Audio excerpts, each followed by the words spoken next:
Hello everyone. Sire here. Thank you so much for joining me for this Kendra Card Challenge 11 giveaway hop. It's a great place to win some prizes. This is a Kendra Card Challenge, and all the information you'll need about the sketches and cutting guides are all in the description box below. This is a quarterly challenge, so we are now into August, so we are starting the second month. And it is free to play, and essentially you're turning six 6x6 pattern papers into 15 awesome cards. For me, I'm working with sketch number 3, and the product is from Sweet November Stamps.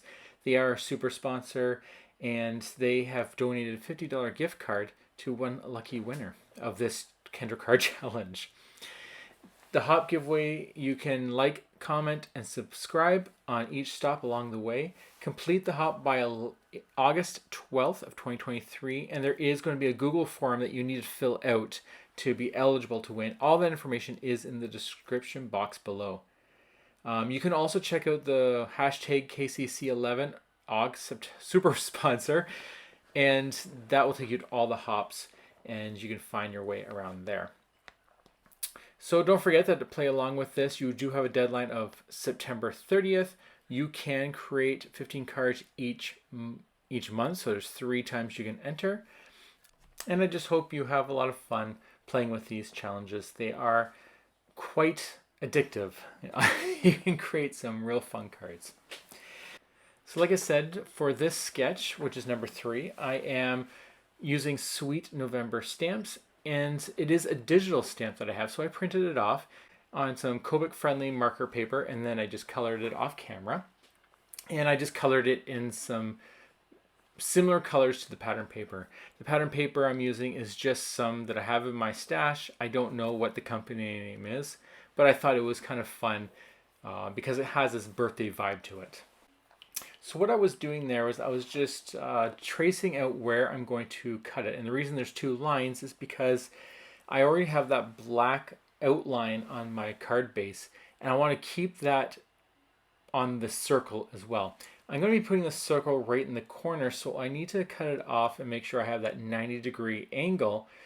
But for the white one, because I measured it, I'm now able to get that 1/8 of an inch cut. So when I put those 2 circles together, as you'll see in a second, it will look like it's flush with the matte layer on the base. And just have to erase off the pencil line, and don't have to worry about the white one because I cut those off. And there we go. See how when you put it in the corner there, you just kind of move the white one a little bit, and now it looks like it's perfectly positioned, and it looks like it's part of the design. So not too bad. It's actually quite simple, especially since that is a right angle. It's straight, so that's easier to do the outline like that. So I am following the sketch quite closely, and I'm just going to make little banners out of these panels. And there's 3 of them.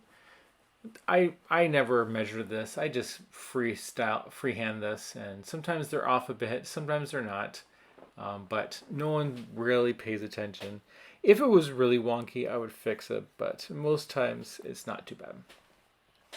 So now let's start putting this together. I'm going to glue the next matte layer down. That's going to be pretty much my scene, and then adding this circle here. I did this a little rushed. You'll see in a second that I shouldn't have glued this down just yet because I still got to get my banners down. But luckily the glue did not set too quickly.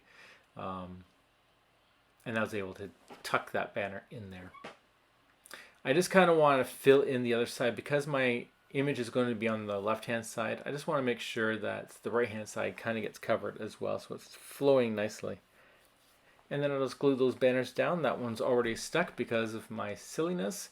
So let's just add some glue to the bottom. And then we'll put our last banner right on top. And it reaches pretty much close to the bottom there. There you go. It's really cute. Just even that alone is a cute card.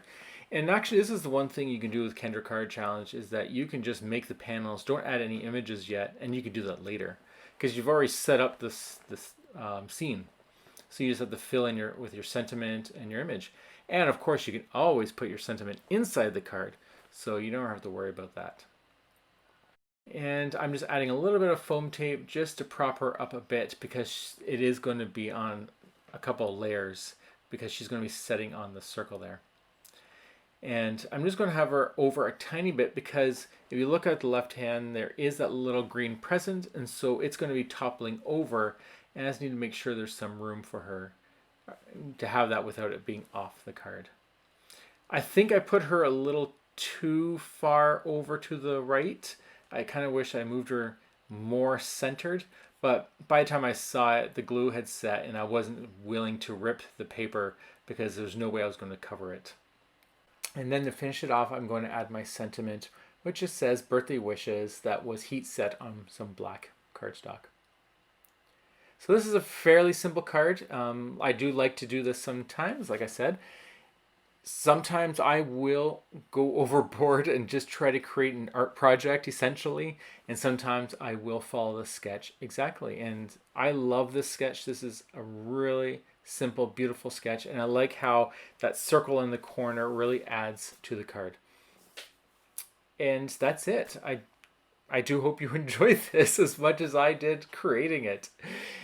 Don't forget to hop along and check out everyone else's cards.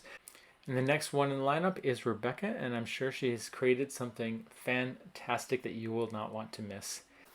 So enjoy the hop. I hope you have a lot of fun checking out what everyone has created. And until the next time, have a wonderful, awesome, beautiful, and lovely week. And I'll talk to you later. Take care. Bye.